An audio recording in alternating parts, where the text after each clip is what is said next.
no visas sirds un no visas dvēseles, no visa sava prāta. Šis ir augstākais un pirmais bauslis. Otrs tam līdzīgs ir: tev būs savu tuvāku mīlēt kā sevi pašu. Āmen. Labrīt! Aizejošajā nedēļā, liekas, visa pasaule runā par mīlestību. Un vai gan mēs draudzē varētu klusēt? Kā jums šķiet? Izvēlējos no svētajiem rakstiem, lai svētie raksti runā par mīlestību. 3 rakstu vietas. Pirmā atrodas Salamana augstajā dziesmā, 8. nodaļā, 6. un 7. pants. Piespied mani kā zīmogu pie savas sirds un ļauj, lai es uzspiežos kā zīmoga gredzens uz tavas rokas. Jo mīlestība ir spēcīga kā nāve, un tās karstums ir varens kā elle, un tās versme ir ugunīga, un tās liesmas ir kā dieva liesmas. Lieli ūdeņi nevar apdzēst mīlestību, nedz arī ūdens straumes to apslīcināt un nomākt. Un ja kāds pat visu savu nama pārticību būtu ar mieru atdot par mīlestību, tad tomēr viņš paliktu tikai par apsmieklu. Otrā ir jau dzirdētā Mateja evaņģēlijā 22. nodaļā, 37. pāns. Un Jēzus tam sacīja: tev būs Dievs savu kungu mīlēt no visas savas sirds, un no visas savas dvēseles, un no visas sava prāta. Šis ir augstākais un pirmais bauslis. Otrs tam līdzīgs ir: tev būs savu tuvāku mīlēt kā sevi pašu. Šinīs abos baušļos ir saņemama kopā visa bauslība un pravieši. Un tad, protams, mēs nevaram iztikt bez pirmās vēstules korintiešiem 13. nodaļas. Apustulis Pāvils raksta: ja es runātu ar cilvēku un eņģeļu mēlēm, un man nebūtu mīlestības, tad es būtu skanošs varš vai šķindošs vārgulis. Un ja man būtu praviešu dāvans, ka es zinātu visus noslēpumus un atziņas dziļumus, un ja man būtu pilnīga ticība, ka varētu kalnus pārcelt, bet nebūtu mīlestības, tad es neesmu nekas. Un ja es visu savu mantu izdalītu nabagiem un atdotu savu miesu, lai mani sadedzina, bet man nebūtu mīlestības, tad tas man nelīdz neniekam. Mīlestība ir lēnprātīga, mīlestība ir laipna, tā neskauž. Mīlestība nelielās, tā nav uzpūtīga. Tā neizturas piedaudzīgi, tā nemeklē savu labumu, tā neskaistās, tā nepiemin ļaunu, tā nepriecājās par netaisnību, bet priecājās par patiesību. Tā apklāj visu, tā tic visu, tā cer visu, tā panes visu. Mīlestība nekad nebeidzas. Praviešu dāvanas beigsies, valodas apklusīs, atziņa izbeigsies, jo nepilnīga ir mūsu atziņa un nepilnīga mūsu mācība. Bet, kad nāks pilnība, tad beigsies, kas bija nepilnīgs. Kad es biju bērns, es runāju kā bērns, man bija bērna tieksmes un bērna prāts. Bet, kad kļuvu vīrs, tad atmetu bērna dabu. Mēs tagad visu redzam mīklaini, kā spogulī, bet tad vaigu vaigā. Tagad es atzīstu tikai pa daļai, bet tad atzīšu pilnīgi, kā pats esmu atzīts.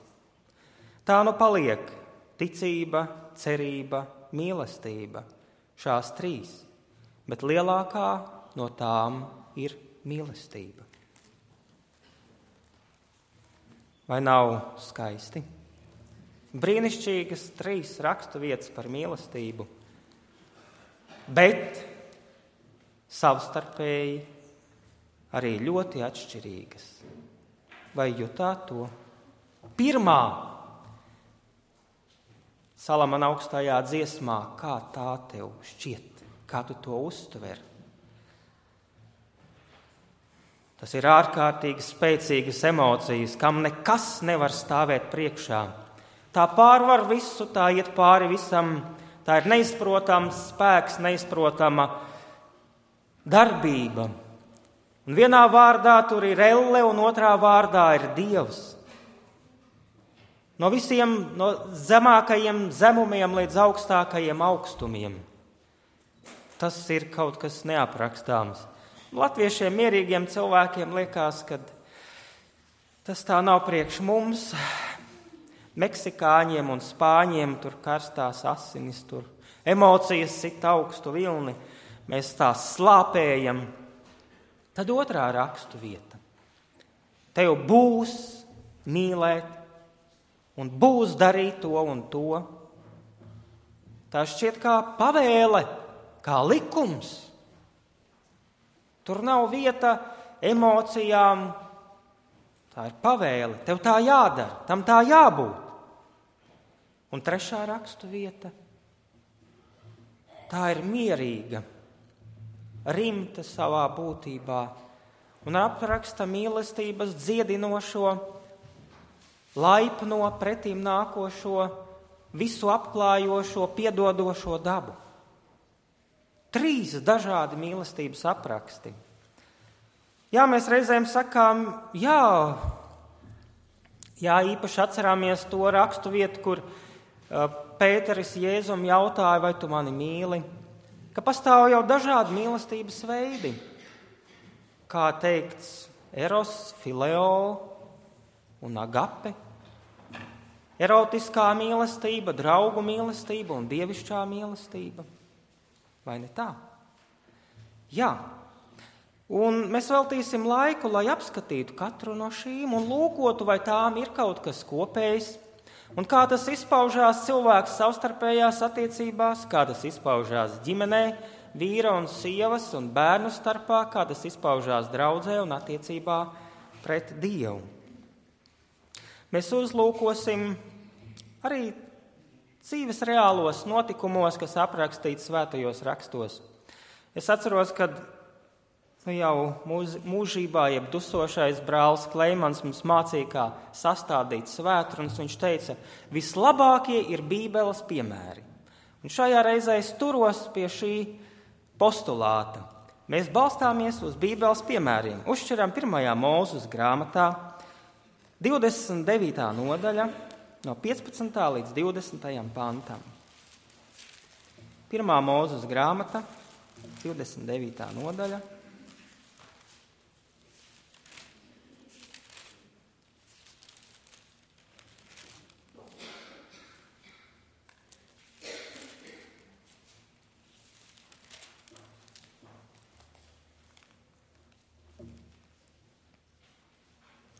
Un Lābans sacīja viņam.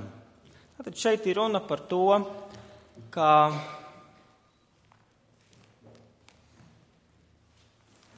pie Lābana kalpo Jēkabs. Viņš ir aizbēdzis no savām mājām, kur kopā ar mammu bija darījis pretēji Dievu prātam. Tādēļ viņam bija jābēg, lai glābtu savu dzīvību no brāļa Ēsavu, kurš arī bija ļoti karstasinīgs. Un tagad viņš jau kalpo pie Lābana. Bet Lābans sacīja viņam, tas ir Jēkabam, kaut gan tu esi mans radinieks, bet vai tādēļ tev par velti kalpot? Pasaki man savu algu. Bet Lābanam bija 2 meitas. Vecākās vārds bija Lea un jaunākās vārds bija Rāhele. Lejas acis bija blāvas, bez spožuma, bet Rāhele bija skaista auguma un sejas. Un kā tev šķiet, kuru Jēkabs iemīlēja?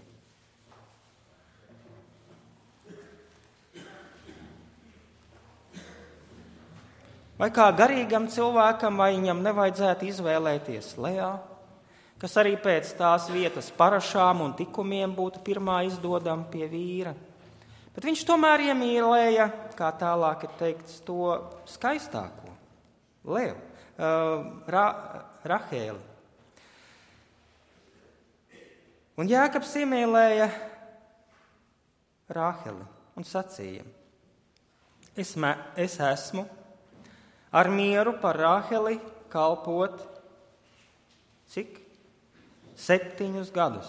Un Lābans sacīja: labāki dodu es tev nekā kādam citam, paliec pie manis. Un Jēkabs kalpoja Rāheles dēļ 7 gadus, un tie izlikās viņam kā dažas dienas, tik mīļa tā viņam bija. Tad Jēkabs sacīja Lābanam: dod man tagad manu sievu, jo mans laiks ir pilns, es gribu pie viņas iet. Jā, šajā reizē es nesludināšu par to, kā Jēkabs kalpoja Rāheles dēļ 7 gadus. Es domāju, jauniem cilvēkiem, kas vēl nav precējušies, tas varētu būt ļoti traumatisks piedzīvojums, ja pamācība. Bet šajā visā ir kāda dziļa jēga. Vai tu mīlestības dēļ, cilvēka dēļ, kura mīli, esi gatavs nodoties, kalpot, rūpēties? Un šajā ziņā mūsdienās es domāju, ka tas ļoti pietrūkst. Vai tu esi gatavs sev kaut ko atteikt, sakrāt to līgavas naudu, lai viņu nopirktu? Tagad viss ir pa brīvu, vai ne? Cik labi! Bet no otras puses, tas ir arī slikti. Jo cilvēks nav parādījis savā dzīvē, vai viņš ir gatavs uzupurēties ģimenes dēļ, savas sievas dēļ. Bieži vien cilvēki domā, ka tad tie, kuri nav precējušies, tad, kad viņi apprecēsies, viņi dzīvos tā kā debesīs, tā būs viena vienīga prieka un viena vienīga laime. Bet viņi neaptver to, kas notiks tad, kad viņi apprecēsies. Jo kas tad notiks? Brīvā laika viņiem kļūs cik reiz mazāk? Sākumā 2 reiz mazāk. Jo sievai noteikti ir savi hobiji un savas mīļās lietas, ko viņi grib darīt, un vīram savi. Un reti, kurā ģimenē ir, ka viņiem ir kopīgi. Kā sieva un vīrs abi 2 satina makšķeres un dodās abi makšķerēt. Tā ir reti, kur es esmu sastaps tādas ģimenes, bet tie ir lieli retumi. Kad viņi katrs sēž savā laivas galā un priecīgi, bet tad nevar sarunāties, priecīgi makšķerē. Jo, ja mēs gribam uzturēt normālas ģimenes attiecības, mums ir jāvelta laiks vienam priekš otra vaļas priekiem. Ja vīrs dodās makšķerēt, varbūt sieva viņam var atļaut doties vienam, bet ir labi, ka mēs pievēršam otra cilvēka, savu dzīves drauga mīļajām lietām arī laiku un esam kādā pasākumā vai kādā lietā kopā ar viņu. Mēs nevaram realizēt savu gribu tajā brīdī, bet mēs pakļaujamies viņai un esam kopā ar viņu tādēļ, ka mīlam. Ja mēs mīlam, mums ir jāprot atteikties. Un tad, kad piedzimst pirmais mazulis, tas ir vislielākais pārbaudījums ģimenei. Jo viņiem ne tikai laika tagad ne tikai 2 reizes mazāk kļūs, bet varbūt 4 un 5 reizes mazāk brīvā laika viņiem paliks. Un naudu, ko vīrs viens būdams, dzīvodams brīvu dzīvi, varēja lietot visu savām interesēm un savām vajadzībām, viņam tagad vajadzēs dalīt uz 3. Vai tā nav atteikšanās? Vai tā nav nodošanās, kā Jēkabs kalpoja 7 gadus? Un ja cilvēki kādēļ izjūg daudzas mūsdienu attiecības, cilvēki pat neaprecās un izšķirās, tas vairs nav moderni, tādēļ, ka nav gatavi nodot sevi laulībai, uzupurēties viņas dēļ. Tā ir liela problēma. Jēkabs kalpoja 7 gadus savas sievas dēļ, un viņa bija skaista. Tātad mīlestība ievēro skaisto, jauko, patīkamo, labo, izskats. Redzēt. Mīlestība nozīmē redzēt. Un arī tad, kad cilvēki ir apprecējušies, joprojām jādomā par to, lai viņi izskatās skaisti. Mēs uz dievnam nākam skaisti, saposušies, tīrās drēbēs, glīti. Vai vīram un sievai arī ikdienā nav jācenšās pēc tā, lai viņi būtu glīti? Protams, tad, kad no rīta uzmostās un paskatās spogulī, tad glītums ir ļoti apslēpts. Tad drīzāk tur ir hauss. Bet rūpēties par glītumu un skaistumu un kārtību un tīrību ikdienā, tas ir ļoti nozīmīgi priekš mīlestības. Lai nebūtu nepatīkams smakas, jātīra zobi, jāmazgājās, jātīra katru rītu un vakaru. Varbūt reizēm jādodās arī pie zobu higēnista, lai viņš tur visus liekumus, kas tur sakrājušies, iztīra, lai mums būtu patīkama elpa, kā reklamās vai nerāda. Tas ir svarīgi. Izskatam, glītumam, skaistumam, kārtībai, mīlestībā ir ārkārtīgi liela nozīme, jo mēs uzlūkojam, un tas, kas ir glīts, skaists un kārtīgs, mums noteikti patīk. Reizēm, kad vecāki ielūkojās bērnu istabās, viņiem mati kļūst stāvi. Kā tur izskatās? Nekārtība viņus šokē, satrauc. Skaistums, kārtība, glītums, tīrums, laba smarža, tas veicina un iesaka mīlestību. Vēl nozīmīgi mīlestībā ir dzirdēt. Salamana augstā dziesma 8. nodaļa, un šeit 13. pants.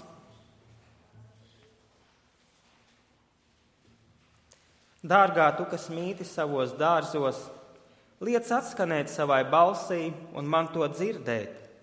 Mani biedri jau veltī tai visu savu uzmanību. Dzirdēt, kā otrs cilvēks runā. Ko mēs varam dzirdēt, ko mēs varam pateikt ar muti, lai stiprinātu savstarpējo mīlestību ģimenē? Mēs varam teikt atzinības vārdus, vai ne? Mēs varam pateikt savam dzīves draugam, cik viņš mums ir nozīmīgs, kā mēs viņu mīlam, kā mēs vērtējam to, kā viņš rūpējās par mani, kā viņš rūpējās par bērniem. Vīri var pateikt un izteikt savām sievām atzinību par to, ka viņas ir uzupurējušās un iznēsājušas un dzemdējušas viņiem bērnus. Pasaulē varbūt ir pierasts par katru piedzimušo bērnu dāvināt sievai gredzenu. Noteikti ir zinām tāda tradīcija. Manai sievai tagad uz rokas visiem pirkstiem būtu pa gredzenam, bet es to nevaru atļautos. Tādēļ jāiztiek ar vārdiem. Izstāstīt un pateikt, kā es vērtēju to, ka tu uzupurējies un iznēsāji mūsu bērnus, ka tu tos dzemdēji, pa viņiem rūpējies tad, kad viņi bija mazi. Izteikt to vārdos, tas ir svarīgi. Mēs vīrieši nesaprotam, kā tas ir 9 mēnešus iznēsāt bērnus. Reizēm tur ir vērts paskatīties kādu komēdiju, kā tas izskatās, kad apmainās lomām. Tad tur spilvens, siena un vēl daudz dažādas lietas tur notiek. Interesanti kādreiz paskatīties, kā tas ir. Vārdi ir ļoti svarīgi. Ko mēs izsakām vārdos? Atzinību, mīlestību, novērtējumu tam, ka tu man esi, ka tu esi uzticīgs man, ka tu esi rūpējies. Tas ir ļoti nozīmīgi. Vārdiem ir ļoti liela nozīme. Un tad vēl Salamana augstā dziesma 8. nodaļa, turpat no 1. līdz 3. pantam. Ak, kaut tu būtu mans brālis, kas būtu zīdis manas mātes krūtis. Būtu es tev tad laukā kaut kur sastapusi, es tevi skūpstītu no visas sirds, un neviens nedrīkstētu mani par to nicināt. Es tevi ņemtu aiz rokas un vestu tevi manas mātes namā, kur tev mani būtu jāmāca. Es tev tur dotu dzert ar garšu vielām, sajauktu vīnu un manu granātābolu raudzētu sulu. Viņa kreisā roka ir zem manas galvas, un viņa labā roka glāsta mani.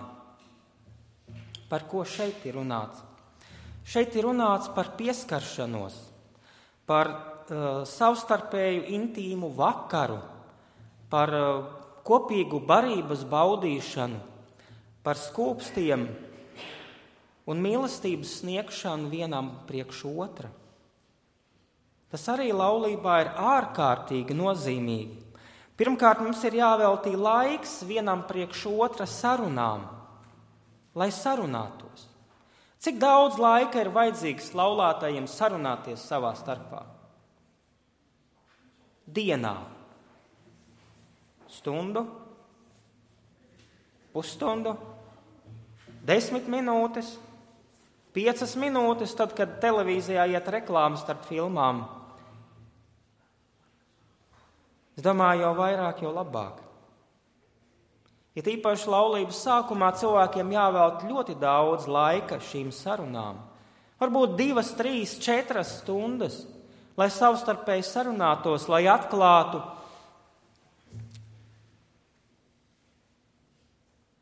to, ar ko es dzīvoju, kas ir mani sapņi, kādi ir mani nodomi, kā es saprotu dievišķo mīlestību, kā es saprotu Dievu, kādi ir mani piedzīvojumi šajā garīgajā laukā.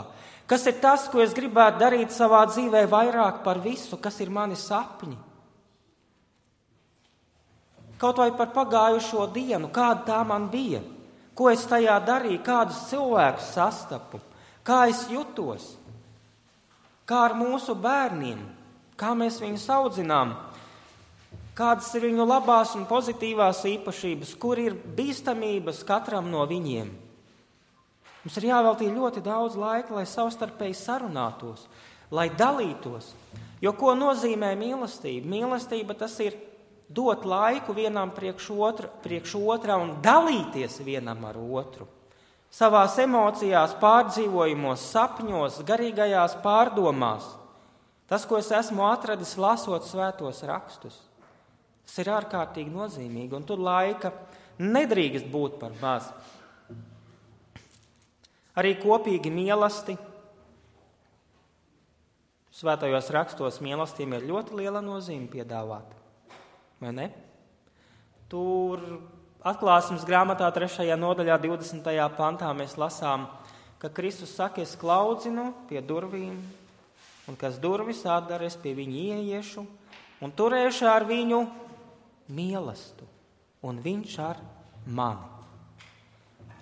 Visi reliģiskie svētki bija saistīti ar mīlestiem, ar ēšanu.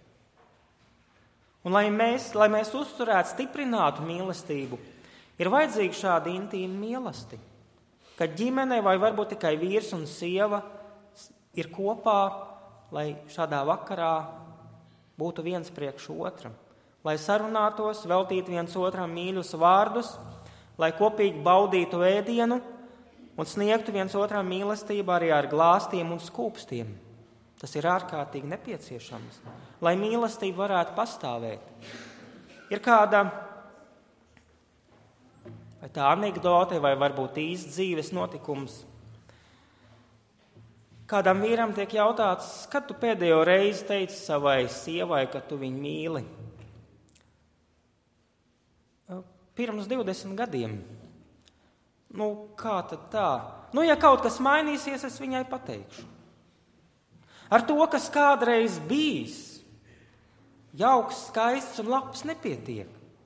Mīlestība ir kaut kas tāds, kurai visu laiku ir jādod, kura visu laiku ir jāatbalsta, jākopja un jātīsta. Tas, ka kādreiz bija jauki, kādreiz mēs daudz runājām, kādreiz mēs kopīgi devāmies uz dažādiem pasākumiem, mēs bijām kopā ar bērniem un viens otru mīlējām, un tas bija kādreiz. Liekas, vai tad ar to nepietiek, ka tas bija kādreiz? Nē. Tāpat kā mēs ēst gribam katru dienu, nepietiek, kā es ēdu vakar vai aizvakar vai pirms gada. Tāpat arī mīlestība ir jāuztur, tā ir jābaro. Tas ir ļoti nozīmīgi.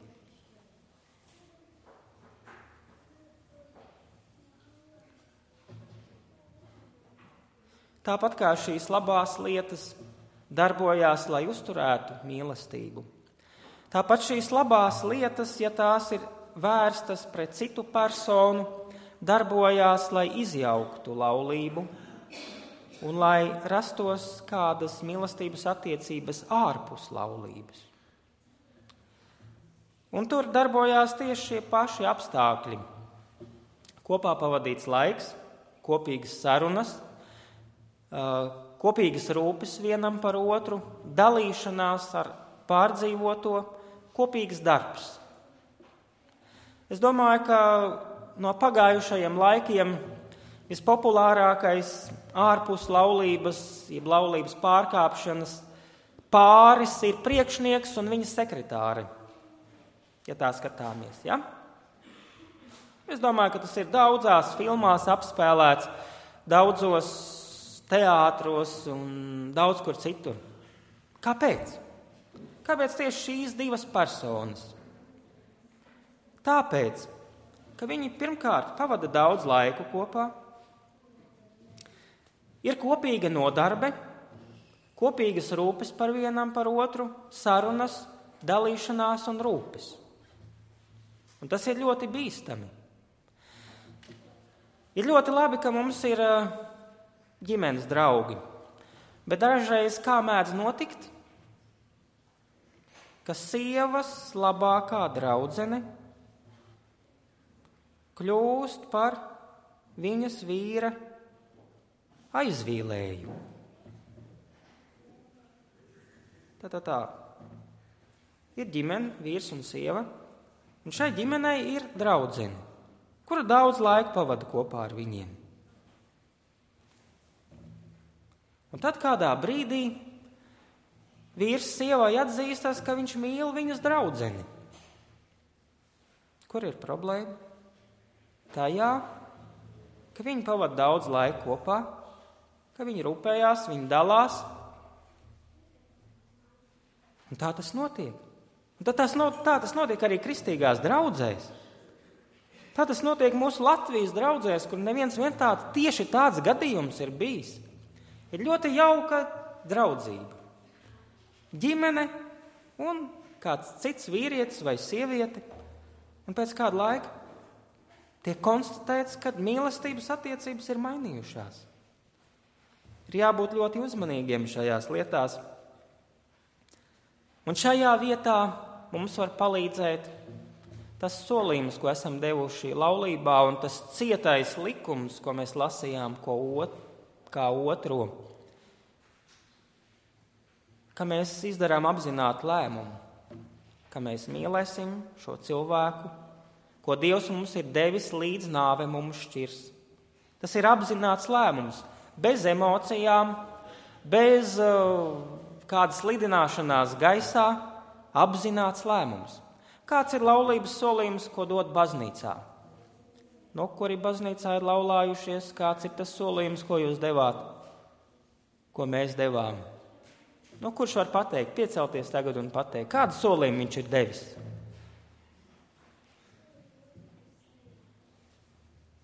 Neatcerieties, ko solījāt?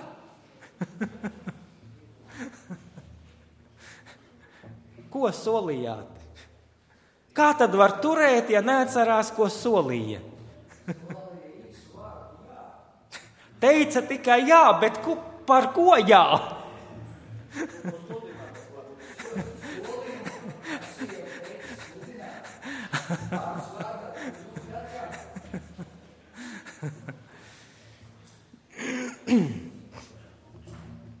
Tad tu saki, ka man tas būtu jāzina, ja?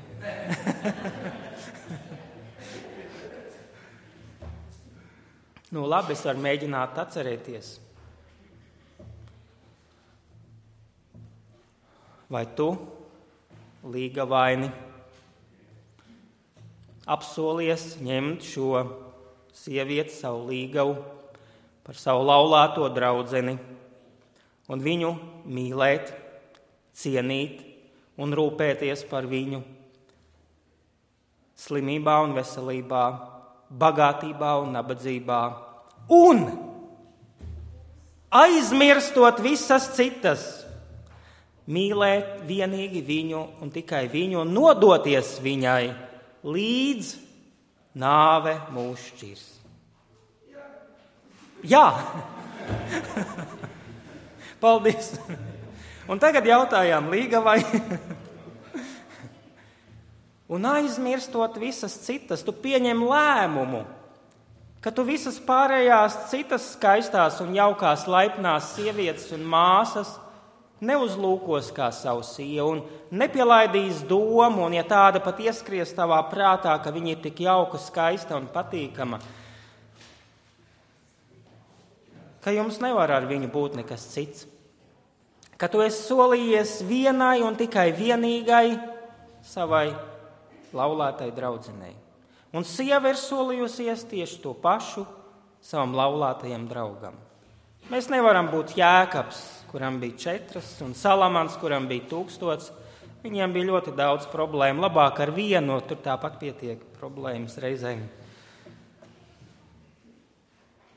Mīlestībā svarīga lieta ir emocijām, stingram lēmumam, noteiktam lēmumam.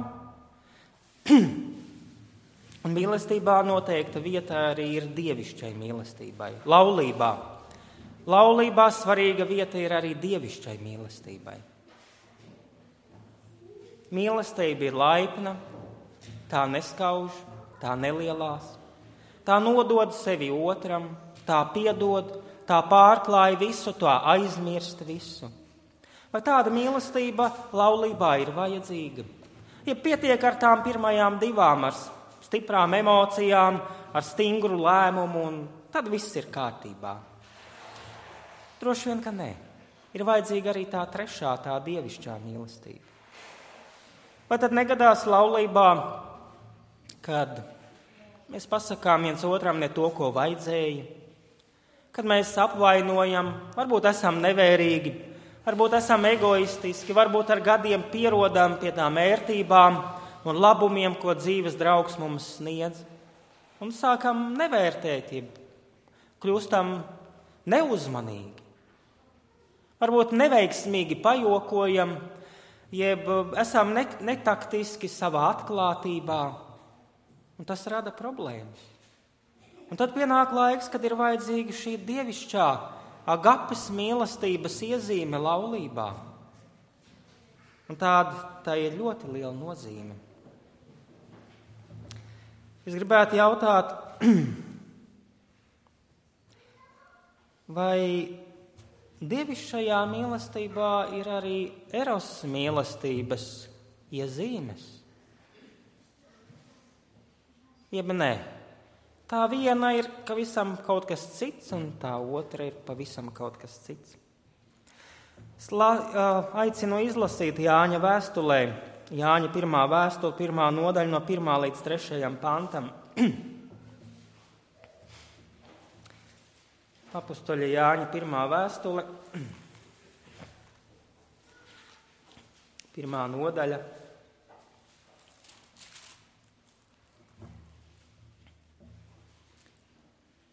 Tur viņš raksta, kas no sākuma bija, ko esam dzirdējuši, ko savām acīm esam redzējuši, ko esam skatījuši un mūsu rokas ir aptaustījušas.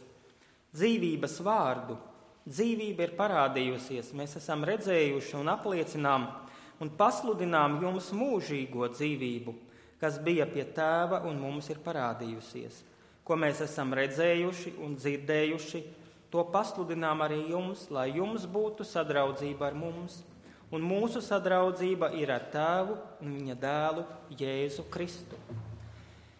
Kādus 3 vārdus, ko mēs lietojām runājot par agapes par eros mīlestību, jeb to nepārvaramo, straujo, kaislīgo, mēs ieraudzījām šeit. Dzirdējām, runājām par dzirdēt, redzējām un aptaustījām, jeb pieskārāmies. Apostolis Tomas visspilgtākais piemērs tam, kā lai izjustu, jeb piedzīvotu dievišķo mīlestību, ir jāpieskaras. Ko viņš teica? Ja es nelieku, ja es neredzu, viņu. Nelieku roku viņa rētās, tad es neticēšu. Lai pārliecinātos par Dieva mīlestību, mums arī ir jāpieskaras, jādzird un jāredz, jāpiedzīvo. Savādāk mēs to nevaram satvert. Tad tā mums ir tikai teorija un tukšs gaiss. Skaista teoloģija varbūt, ko var izstāstīt vārdos. Vai Kristus mīlēja ar to un mīl joprojām ar to mīlestību, kas atklāta Salamana augstajā dziesmā? Kur mīlestība ir nepārvarami, nekādi spēki no to nespēja apstādināt. Tā ir kā uguns versme, tā ir kaut kas tāds, kas iet no elles līdz pašām debesīm. Vai Kristus mīlestība ir nepārvarama? Filipiešu vēstulē 2. nodaļā tur lasām, kā Kristus pazemojās, kļūdams cilvēks. Un cilvēka veidā būdams, viņš kļuva kalps un pazemojās līdz nāvei, līdz pat krusta nāvei. Kristus mīlestībai, kāda viņam ir uz mums, nekas nespēja stāties pretī, pat nāve. Tā bija nepārvarama, dedzīga, visu pārvaroša, neapstādināma. Tā joprojām tāda ir. Un tad, kad viņam piedāvāja pārdot mīlestību uz cilvēku, par dienišķo maizi, par popularitāti un slavu, vai pat par vienu lūgšanu vēlnam, tad viņš to nedarīja. Jo viņa mīlestība bija šāda, ejoša pāri visiem šķēršļiem, kurai nebija nekādu šķēršļu. Tā pārvarēja visus šķēršļus savā priekšā. Tā bija neapturama. Kā uguns, kas ir neapturama. Kurš ir piedzīvojis uguni? Es domāju, vai ūdens spēku. Mēs saprotam, ka tie ir nepārvarami spēki, ko cilvēks nespēja apturēt. Reiz mēs mazi puikas, šoreiz nesekoju brāļa Kleimaņa padomam, aizdedzinājām kūlu, un kad tā sāka degt. Sākumā tur bija pāris salmiņu degi. Un tad, kad tā sāka degt, tad parādījās rūkoņi un uguns mēles, kas tiecās pa krastu augšup. Tad mēs patiešām bijām nobijušies. Mēs sapratām, ka šo uguni mēs apdzēst nevaram. Tas ir tāds spēks, tāda stihija, kurai nevar stāvēt pretī. Un Kristus mīlestība ir kā uguns liesma, ko nekas nevar apstādināt. Nekādi šķēršļi tai nevar stāties pretī. Ir pagājis daudz laika jau šeit runājot. Mēs jautājam, bet kā mēs varam iegūt dievišķu mīlestību? Jo mēs cilvēki esam egoistiski, vērsti uz sevi. Protams, nekādā citādā veidā, kā tikai no paša Dieva. Tur vēstulē romiešiem 5. nodaļā un 5. pantā ir teikts, ka dievišķā mīlestība ar svēto garu ir izlieta mūsu sirdīs. Dievišķā mīlestība ar svēto garu ir izlieta mūsu sirdīs. Un Kristus pats mums iesaka lūgt pēc svētā gara. Jo viņš saka, vai, ja jūs ļauni būdami saviem bērniem dodat labas dāvanas, vai jūsu tēvs nedos jums labas dāvanas?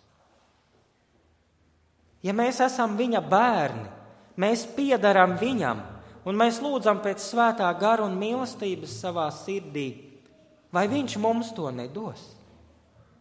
Mēs viņam piederam, mēs esam viņi. Vai viņš nedos mums mīlestību, to, kas cilvēkam dzīvē ir ļoti vajadzīgs?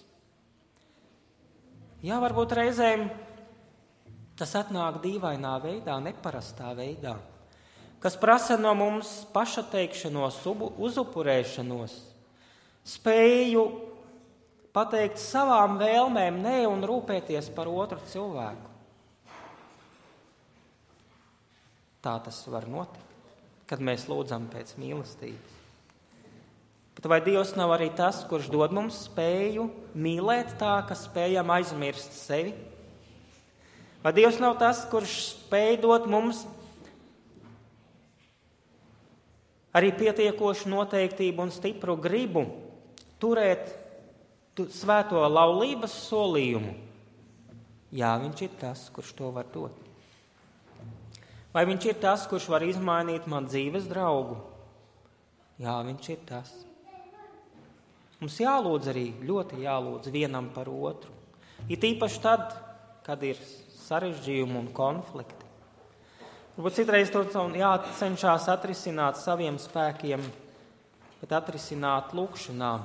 Un ar to mīlestību, kāda aprakstīta 1. vēstulē Korintiešiem 13. nodaļā. Un vēl viens, nevis gaidīt, ka otrs mani mīlēs, lai viņš mīl mani vairāk, un tad es arī varbūt viņu mīlēšu. Bet būt tam, kurš pirmais mīl un savu mīlestību atklāja. Tā, lai Kungs mūs svētī mīlestībā, gan ģimenē, pret saviem dzīves draugiem, bērniem, gan draudzē, gan pret mūsu Kungu. Āmen. Labais Tēvs debesīs, mēs pateicamies Tev par mīlestību, eros, fileo un agape. Mēs pateicamies Tev, ka Tu joprojām mūs mīli, ka mēs varam piederēt Tev un saukties par Taviem bērniem. Mēs pateicamies Tev par to mīlestību, ko Esi devis arī mūsu katra dzīvē, caur mūsu vecākiem, tēvu un māti, caur mūsu dzīves draugiem, caur mūsu bērniem, caur mūsu draugiem, caur mūsu brāļiem un māsām, caur cilvēkiem darbā, sabiedrībā.